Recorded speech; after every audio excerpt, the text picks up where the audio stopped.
आज के समय में भले ही उस प्राचीन भारत की यादें धुंधली हो चली हों, लोग अपनी सांस्कृतिक विरासतों तथा उन दिव्य संतों और महात्माओं को भूल गए हों, लेकिन भारत की धरती पर मौजूद कुछ प्राचीन मंदिर आज भी उन सिद्ध महापुरुषों की कहानियां सुनाती रहती हैं। आज हम आपको भारत के कुछ इन्हीं प्रमुख मंदिरों में से एक ऐसे मंदिर की कहानी सुनाएंगे जहां आज से तकरीबन 100 साल पहले एक बाबा ने जिंदा समाधि ले ली थी।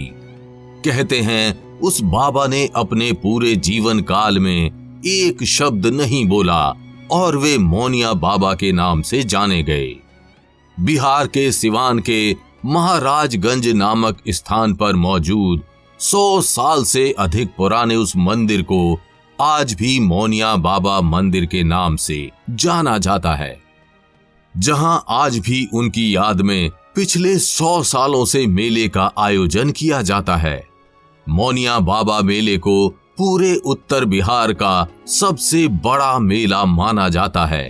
तो आखिर कौन थे ये मौनिया बाबा, कहां से आए थे और आखिर क्यों ली थी उन्होंने जिंदा समाधि? जानने के लिए इस वीडियो को अंत तक जरूर देखिएगा, लेकिन वीडियो शुरू करने से पहले जय मौनिया बाबा कमेंट करना बिल्कुल भी मत भूलिएगा। बाबा की कृपा आपके घर परिवार पर सदैव बनी रहेगी। ये बात सन 1911 की है, जब बिहार के सिवान के महाराजगंज में एक सिद्ध संत का आगमन हुआ, जो दिखने में किसी दिव्य पुरुष के समान थे और उनके कार्य किसी चमत्कार से कम नहीं थे। जल्द ही उन्होंने अपने चमत्कारों के दम पर महाराजगंज के आसपास के क्षेत्रों में ख्याति पाली। स्थानीय लोगों के अनुसार बाबा ने उस समय अनेकों चमत्कार किए, अनेकों रोगियों को अपनी भभूत से ठीक किया और बाबा की प्रसिद्धि चारों ओर फैलने लगी। लोग बाबा को चमत्कारी पुरुष मानने लगे और उन्हें अपने घरों में बुलाने लगे। इस प्रकार बाबा ने महाराजगंज के आसपास के इलाकों जैसे बंगरा, पकवलिया और दुरौंधा के अनेकों घरों में चमत्कार किए। इस प्रकार बाबा महाराजगंज के लोगों की आस्था का केंद्र बन गए। वैसे तो बाबा ने अनेकों चमत्कार किए, लेकिन वे कभी कुछ बोलते नहीं थे और इसी वजह से लोग उन्हें मौनिया बाबा के नाम से जानने लगे। शुरुआती समय में बाबा अपने भक्तों के घरों में जा जाकर उनका चमत्कारी उपचार करते थे, लेकिन बाद में उन्होंने मुख्य महाराजगंज में अपना आश्रम बना लिया। उसी एक वर्ष के अंदर बाबा ने अपने आश्रम से मेले का आयोजन शुरू किया।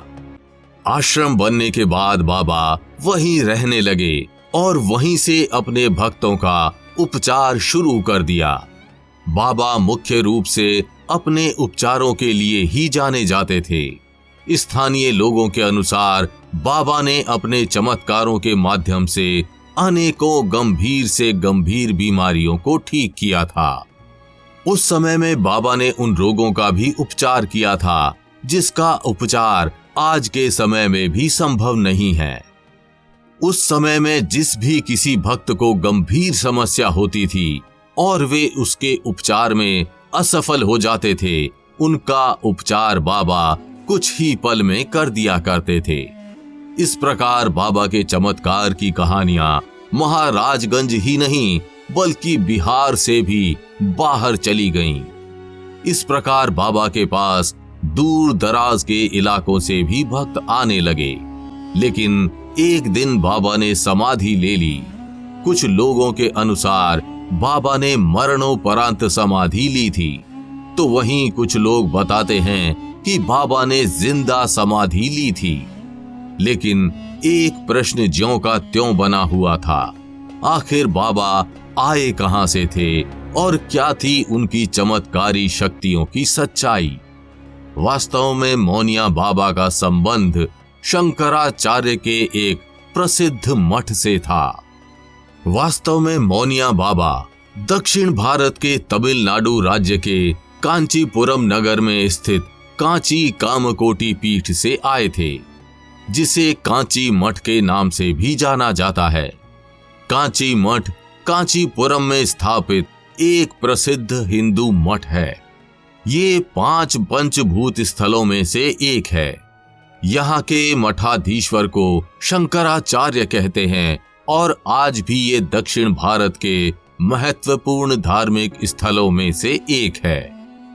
मठ का वास्तविक अर्थ ऐसे संस्थानों से होता है जहाँ गुरु अपने शिष्यों को शिक्षा, उपदेश इत्यादि प्रदान करता है। गुरु प्राय धर्म गुरु होते हैं और उनकी दी गई शिक्षा मुख्यतः आध्यात्मिक होती है, पर ऐसा हमेशा नहीं होता।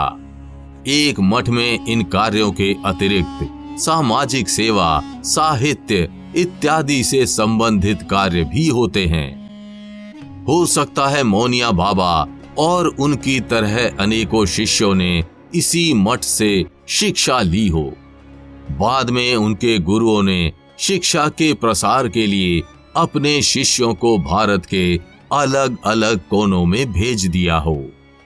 इसी कड़ी में मौनिया बाबा बिहार के महाराजगंज आए हों और वहां के लोगों ने उनकी विद्या को चमत्कार समझ लिया हो। वास्तव में मौनिया बाबा एक सिद्ध संत थे, इसमें कोई शक नहीं। लोक मान्यता के अनुसार साल 1923 में सिद्ध पुरुष मौनिया बाबा ने उक्त स्थल पर जिंदा समाधि ली थी, लेकिन उनके जाने के बाद भी उनके द्वारा शुरू किया गया मेले का अनुष्ठान कभी समाप्त नहीं हुआ। उनकी याद में पिछले 100 सालों से मौनिया बाबा मेले का आयोजन किया जा रहा है। प्रत्येक वर्ष भादो माह के चतुर्दशी को इस मेले का आयोजन किया जाता है। कहते हैं बाबा के जाने के बाद उनके पराक्रम को याद रखने के लिए महाराजगंज और दारोंदा थाना क्षेत्र के 25 गांवों के लोगों ने आपसी सौहार्द के साथ समाधि स्थल पर बैठकर मेले के आयोजन का निर्णय लिया था। तब से ये परंपरा चली आ रही है। मौनिया बाबा के मेले में अनेकों अखाड़ों के जुलूस व रैलियां देखने को मिलती हैं। उस दौरान मेले का आयोजन बड़े भव्य तरीके से किया जाता है और उसमें हर प्रकार की चीजें मिलती हैं। मौनिया बाबा के मेले को उत्तर बिहार का सबसे बड़ा मेला माना जाता है। तो आप कब मौनिया बाबा के मेले में जा रहे हैं? हमें कमेंट करके जरूर बताइएगा। अगर वीडियो अच्छी लगी हो तो इसे लाइक व शेयर कर चैनल को सब्सक्राइब करना बिल्कुल भी मत भूलिएगा।